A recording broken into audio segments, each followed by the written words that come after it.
Central வியட்நாமில் must visit பண்ண வேண்டிய பிளேஸ் தான் டனாங். இங்கே தான் பாப்புலரான கோல்டன் பிரிட்ஜ் பானா ஹில்ஸ் இருக்குது. டனாங்லேருந்து ஒரு 30 மினிட்ஸ் டிஸ்டன்ஸில் ஒரு குட்டி ஊர் தான் ஹோயான். நீங்கள் வியட்நாம் 9 to 10 days பிளான் பண்ணுறீங்கன்னா ஹோயானில் 1 or 2 nights ஸ்டே பண்ணுங்கள். அப்படி ஸ்டே பண்ணும்போது நீங்கள் எக்ஸ்பீரியன்ஸ் பண்ண வேண்டிய 5 விஷயத்தை பற்றி சொல்கிறேன். இந்த வீடியோவை சேவ் பண்ணி வச்சுக்கோங்க. ஹோயான் இந்த குட்டி ஊருக்கு நடுவில் தான் தூபான் ரிவர் ஓடுது. இந்த ரிவரில் ரொம்ப ஃபேமஸான 2 விஷயம் இருக்குது. அந்த 2 விஷயம் என்னன்னா, சன்செட் நேரத்தில் ஒரு போட் ரைட் பண்ணலாம், ப்ளஸ் சின்னதாக நீங்கள் லேட்டன் மாதிரி செஞ்சு ரிவரில் விடலாம். பார்க்கவே அமேசிங்காக இருக்கும். கோகனட் ஃபாரஸ்ட்டில் ஒரு கோகனட் போட் ரைட், மறக்காமல் இதை நீங்கள் எக்ஸ்பீரியன்ஸ் பண்ணி ஆகணும்.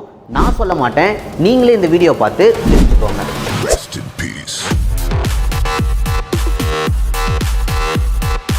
வேர்ல்டு கிளாஸ் செஃப்ஸ்லாம் வந்து ரேட் பண்ண ஷாப் தான் பன்மி ஷாப்.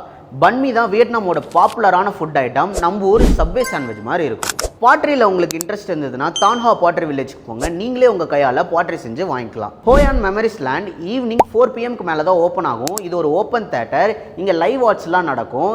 ஹோயானோட ஏன்ஷியன்ட் ஹிஸ்ட்ரிஸ் பற்றி நீங்கள் எல்லாமே தெரிஞ்சுக்கலாம். நான் சொன்ன எல்லாமே நீங்கள் எக்ஸ்பீரியன்ஸ் பண்ணணும்னா ஹோயானில் 1 or 2 nights நீங்கள் ஸ்டே பண்ணி ஆகணும். வியட்நாமுக்கு 6 night ஐட்னரி உங்களுக்கு வேணும்னா ஹோயான்னு கமெண்ட் பண்ணுங்கள். நான் DM பண்ணுறேன். மறக்காமல் டிமாக் டூர்ஸை ஃபாலோ பண்ணுங்கள்.